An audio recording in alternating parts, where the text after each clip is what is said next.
ఏం బాగానే ఉంటుంది ఏమే బాగానే ఉంటుంది ఏమో అట్లా చదువుకున్నాను మేపుకొని వాడు ఖైదీకి పెడుతుంటే నేను భయపడుతున్నారా అక్కడ అనిపించే మోదీ నువ్వా నా పౌరుషం పరాక్రమం చెప్పరా ఎర్రపల్లి గురువా కొడుకుంటే ఎవరమ్మా అతనెవరు మా గురువా మీ గురువు ఎవరు ప్రసాద పెళ్లి కానీ ప్రసాద నేను చెప్తున్నట్టు విషయం ఏంది నువ్వు మాట్లాడుతున్న విషయం ఏంది ఏం నువ్వు చెప్తాను ఇదే నా భార్యకి చెప్పు దీవెని ఇస్తున్నా నాకు పలుకుతున్నా ఏ మగవాళ్ళని కూడా ఇచ్చిపెట్టాను మగవాళ్ళని కూడా ఎక్కువ నువ్వా ఉండట్లు ఏందో వాడిని నాకు అనిపించే మళ్ళీ బాగా కాళ్ళు గిరి దొక్కినావు అనుకుని అక్కడ అనిపించే ఏ బుజ్జుంకులు వాడి దగ్గర అనిపించుకుంటా నువ్వా అక్కడ అనిపించే మొదలేరు మళ్ళీ మనం బాగా ఉండొచ్చు కదా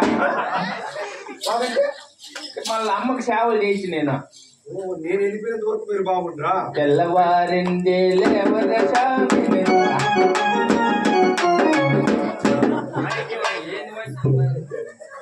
శుభం సంగీతం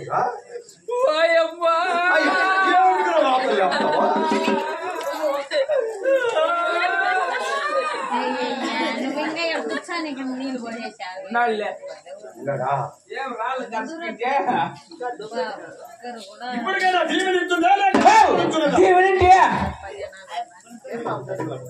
గదిరిగో అక్కడ అనిపించా ఇప్పుడు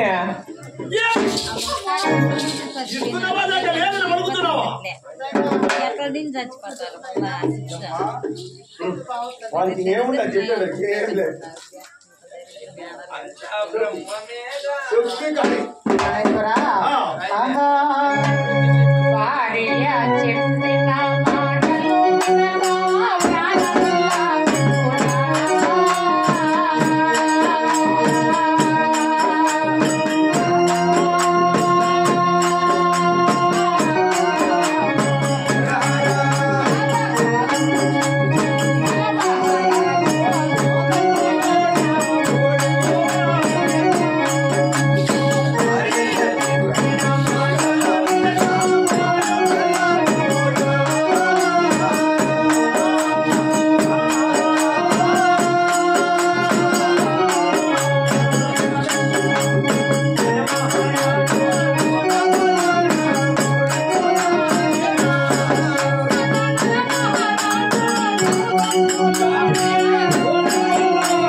చెప్పినటువంటి మాటలు వినక కంటికి నిద్ర లేక కడుపుకు అన్నం లేక అడవుల్లో కష్టాలు బాధపడలేదా నలమహారాజు జూదములాడి ఓడి తనకున్న సర్వత్వమును పోగొట్టుకొని భార్యను దమయంతిని తన బిడ్డలను అరణ్యమునకు తీసుకెళ్లి ఆకలో రామచంద్రాన్ని అల్లాడారు.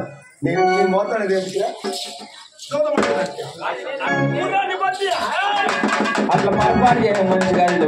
జోదం గీత మాడే మంచి సవారి గావించను. నీకు ఆ భయం ఏమి లేదు. ఏం పండుగ మా ఇంట్లోకి నీకు ఎన్నిసార్లు తిరుగుతావు?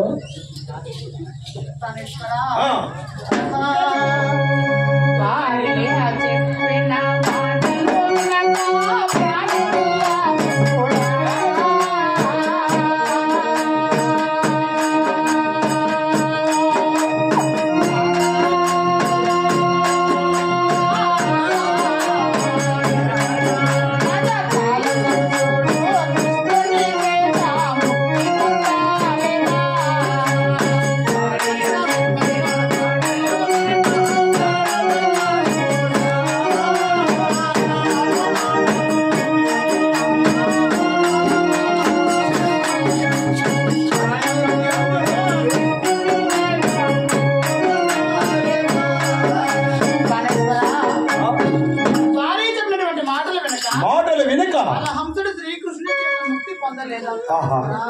కాలకముతుడు శ్రీకృష్ణ పరమాత్ముడు ఎందుకు వధించాడు ఇక్కడున్న ప్రతి ఒక్కరికి పెద్దలకు తెలుసు.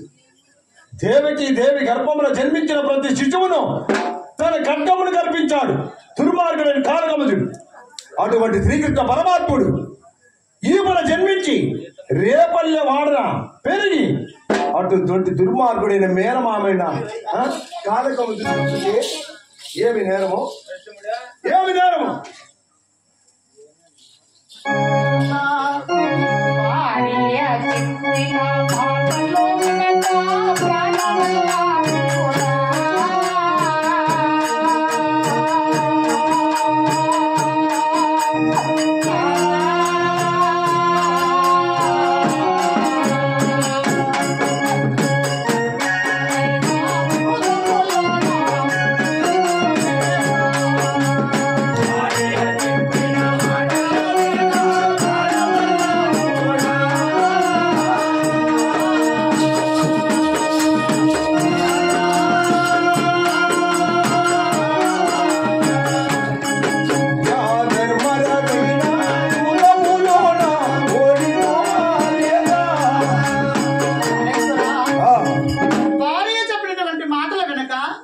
ధర్మరాజు జూదమాడి ఓడిపోలేదా ప్రాణేశ్వర?